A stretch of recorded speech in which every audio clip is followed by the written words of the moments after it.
உங்கள் குழந்தைங்க புடலைங்க சாப்பிட மாட்டேக்காங்களா? இந்த மாதிரி ஒரு முறை செஞ்சு கொடுங்க. கண்டிப்பாக கேட்டு வாங்கி சாப்பிடுவாங்க. புடலங்காவை கூட்டு அப்புறம் பொரியல் பண்ணால் கண்டிப்பாக சாப்பிடாத குழந்தைகள் கூட இந்த மாதிரி சிப்ஸ் மாதிரி போட்டு கொடுத்தா கண்டிப்பாக விரும்பி சாப்பிடுவாங்க. ட்ரை பண்ணி பாருங்கள்.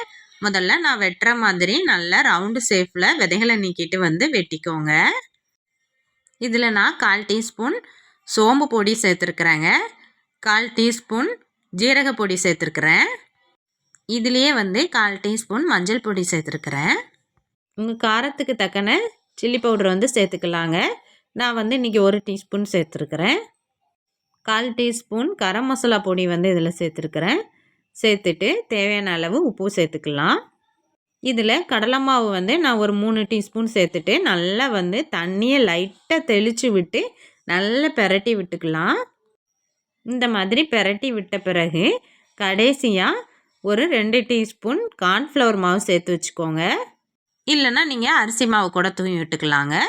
நல்லா கலந்து விட்டுட்டு கொஞ்சமாக ஆயில் விட்டுட்டு நான் இதை பொரிக்க ஸ்டார்ட் பண்ணிட்டேன். 2 பக்கமும் நல்லா பெரட்டி விட்டு வேக விட்டுக்கோங்க. இதோட டேஸ்ட்டு சூப்பராக இருக்குங்க.